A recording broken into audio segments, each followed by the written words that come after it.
అందరికీ కూడా సభ కాకుండానే సభ నిర్వహిస్తున్న శరత్ చంద్ర గారి ప్రోగ్రాంకి ప్రేక్షకులుగా ఉండి ఆయన మాటలు చెప్పినా పాటలు కానీ వింటున్నారు తప్ప ఇవి మాటలు కాదు పాటలు అని అనకుండా అభ్యంతరం పెట్టకుండా ఉన్న ప్రేక్షకుల్ని హృదయాల్లో స్థానాన్ని ఏర్పరచుకొని మరి అమర గాయకుడు మరి ఘంటసాల గారి పాటల్ని తన జీవిత లక్ష్యంగా ఎన్నుకున్న శరత్ చంద్రను అప్పటి నుంచి ఇప్పటి వరకు నేను వారిని ప్రోత్సహించడం కోసమనే వస్తాను. అలాగే నేను కూడా ఘంటసాల అభిమానిని.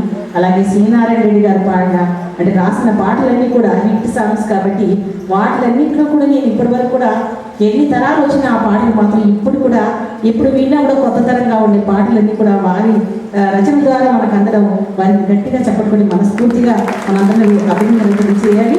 ఎందుకంటే రాస్తే పాటలు రాస్తున్నారంటే ఇప్పుడు పాటలు కాదు, ఇప్పుడు వింటుందంతా హార్ట్ అటాక్స్ వస్తున్నాయి.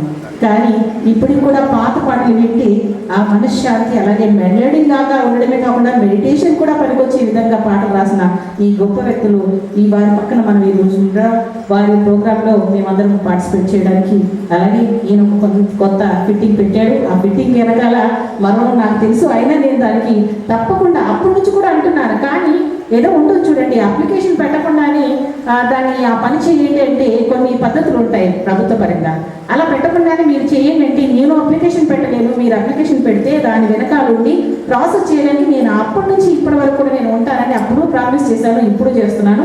ఘంటసాల గారికి సంబంధించినంత వరకు శరత్ చంద్ర చేసిన ఏ ప్రభుత్వ సంబంధించిన హామీని ఇప్పించడంలో నేను తప్పకుండా ముందుంటాను, తప్పకుండా వారిని తీసుకెళ్తానని సభాముఖంగా చెప్పాను. అప్పుడు చెప్తున్నాను, ఇప్పుడు చెప్తున్నాను. కానీ శరతే దాన్ని ఇప్పటి వరకు కూడా ప్రాసెస్లో పెట్టలేదు.